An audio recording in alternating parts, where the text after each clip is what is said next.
US को क्रिस्चियन्सहरू India visit गर्छ, उनीहरू हरेक मन्दिर आरामले खुसीसँगले जान्छ। इनफ्याक्ट उनीहरूले त्यसको भिडियोजहरू बनाउँछ, भ्लगहरू बनाउँछ र उनीहरूले टीका लाउनुमा पनि कुनै असुविधा मान्दैन, डिस्कम्फर्ट अब मान्दैन। र प्रसादहरू खानमा एकताल त सरस्वती पूजामा स्वयं मैले पनि दिएको छु खिचडी, टीका लगाइदिएको मेरो नै बहिनीहरूले, र he was happy making a video, यस्तो हुँदो रहेछ यो है यस्तो। अन्त उनीहरू त्यसमा एकदम दे डु इन्जोय, बाहिरको क्रिस्चियन्सहरू।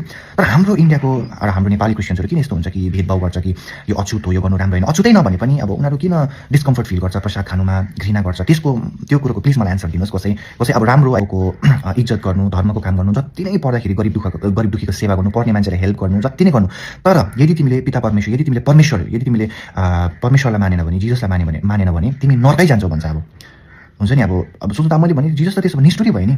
उनलाई नमानी यदि सबै कुरो गर्यो तर उनलाई मानेन भने त हामी त नर्क जान्छ भने त्यो त अब भगवान् त निष्ठुरी भयो नि त हैन। भगवान्ले त्यो चाहे होइन होला नि त सायद हैन। र यो कुरोमा म कन्फ्युज छु। प्रश्नको जवाब दिने कोसिस गर्नेछु। तपाईको पहिलो प्रश्न रहेको छ, किन विदेशबाट आएका क्रिस्चियनहरूले उनीहरूले चाहिँ मन्दिरको टीका लाउँछन् अथवा प्रसाद खान्छन्, तर नेपालका अथवा इन्डियाका क्रिस्चियनहरूले चाहिँ मन्दिरको प्रसाद खाँदैनन्, टीका लाउँदैनन्, किन? जब विदेशीहरू आउँछन् इन्डियामा अथवा नेपालमा, उनीहरूले चाहिँ टीका लाउँछन्, प्रसाद खान्छन् हैन। अनि सकेसम्म उनीहरूले चाहिँ नेपाल अथवा इन्डियाको संस्कृतिको सम्मान गर्छन्, पहिलो कुरो। दोस्रो कुरो के हो भने उनीहरू विदेशबाट आउने सबै क्रिस्चियनहरू हुँदैनन्। उनीहरू चाहिँ एउटा एथिक्स जस्तै हैन, उनीहरू चाहिँ अब क्रिस्चियन घरानामा जन्मिए तापनि तर उनीहरूले चाहिँ ख्रिस्टलाई विश्वास नगर्ने, बाइबलको वचनको यथार्थ कुरा उनीहरूले थाहा नभएको हुन्छ। त्यसैले उनीहरूले चाहिँ विदेशबाट आएर नेपालमा अथवा इन्डियामा उनीहरूले टीका लाउँछन् अनि गर्छन्, अथवा उनीहरूलाई थाहै हुँदैन कि यो चाहिँ के हो भन्ने कुरा उनीहरूलाई थाहा हुँदैन। त्यही भएर उनीहरूले चाहिँ त्यो नेपाल र इन्डियाको जुन संस्कृतिको उनीहरूले सम्मान गर्छन्, रेस्पेक्ट गर्छन् हैन। तर नेपालका क्रिस्चियनहरूले चाहिँ अथवा इन्डियाका क्रिस्चियनहरूले किन चाहिँ टीका लाउँदैनन् अथवा मन्दिरमा अथवा प्रसाद खाँदैनन् भनेपछि क्रिस्चियनहरूले मूर्ति पूजा वा अन्य देवतासित सम्बन्धित धार्मिक क्रियामा सहभागी नहुने शिक्षा पाउँछन्, पहिलो कुरा। अब बाइबलले स्पष्ट भन्छ कि परमेश्वरको पूजा एक्लै उहाँलाई गरिनुपर्छ, अरू देवता वा धार्मिक चिन्ह संस्कारहरूमा सहभागिता नहुनु भनिकन भन्छ। अब विशेष गरी हामीले नेपालमा अथवा इन्डियामा हेर्ने हो भने प्रसाद र टीका चाहिँ धार्मिक कार्यसँग सम्बन्धित भएको हुनाले, देवी देवताहरूसँग सम्बन्धित भएको हुनाले, अनि अब यो कुरा हामीलाई थाहा छ, नेपालका क्रिस्चियनहरूलाई थाहा छ हैन, इन्डियाका क्रिस्चियनहरूलाई थाहा छ। त्यही भएर उनीहरूले चाहिँ त्यो लगाउँदैन हैन। किनकि बाइबलले स्पष्ट भन्छ कि पहिलो कुरिन्थी 10 अध्यायको 20 र 21 मा हेर्ने हो भने जुन कुराहरू गैर यहुदीहरूले बलिदान गर्छन् तिनीहरूले परमेश्वरलाई होइन दुष्ट आत्मालाई बलिदान गर्छन्। तिमीहरू परमेश्वरको पियाला र दुष्ट आत्माको पियाला दुवै पिउन सक्दैनौ भनिकन भन्दछ। र अर्को प्रस्थान 3 अध्यायको 5 मा पनि हामीले हेर्यौं भने त्यहाँ पनि परमेश्वरले भन्नुभएको छ कि तिमीहरूले मेरो अघि अरू कुनै देवता राख्ने छैनौ, कुनै मूर्तिलाई तिमीहरूले चाहिँ ढोक्ने छैनौ, दण्डवत गर्ने छैनौ र तिनीहरूको सेवा गर्ने छैनौ।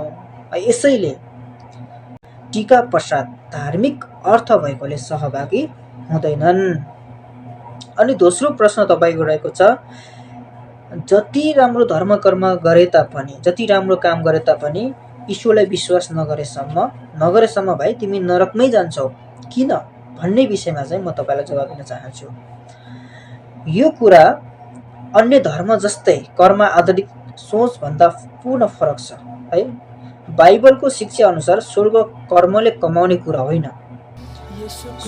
स्वर्ग उपहार हो जुन विश्वासबाट आउँछ। बाइबलले के भन्छ त यो विषयमा?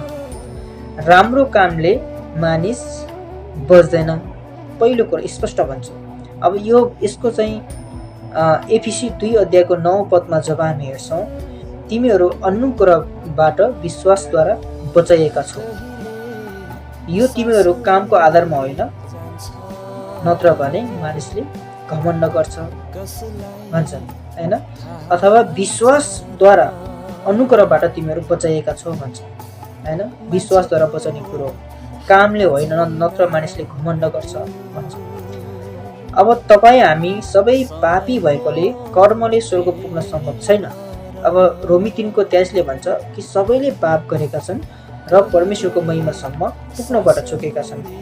अनि रोमी 6:23ले पनि भन्छ पापको ज्याला चाहिँ नरक हो, मृत्यु हो, तर हाम्रो प्रभु येशू ख्रिस्टमा चाहिँ अनन्त जीवन हो भन्छ। किनभनेपछि यीशुले भन्नुभयो योहन्ना 14:6मा भन्नुभएको छ कि बाटो सत्य र जीवन म नै हो, मबाट अलग भएर तिमीहरू चाहिँ स्वर्गमा जान सक्दैनौ अथवा पिता कहाँ तिमीहरू पुग्न सक्दैनौ भन्नुभएको छ।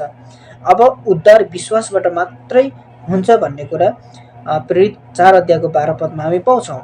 जसरी लेखिएको छ कि मुक्ति अरू कसैमा छैन र मुक्ति पाउनलाई स्वर्ग मुनि मानिसहरूमा अर्को कुनै नाउँ दिएको छैन भन्छ।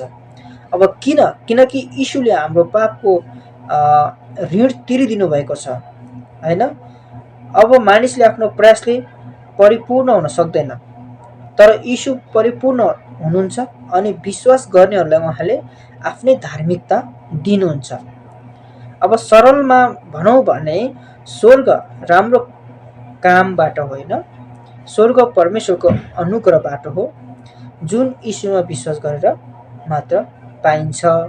त्यसैले धर्म कर्म सबै कुराहरू हो हामीले गर्नुपर्छ, तर त्यो त विश्वासको परिणाम हो। विश्वास गरिसकेपछि त्यो हामीले गर्नुपर्छ हैन। उद्धार पाइसकेपछि देखिने परिणाम हो, आफ्नो विश्वासको प्रमाण हो, संसारमा प्रेम देखाउने तरिका हो हैन। त्यसै गरी याकुबको 2:17ले पनि भन्दछ त्यसै गरी काम बिनाको विश्वास मरे तुल्य हुन्छ भन्छ के हैन।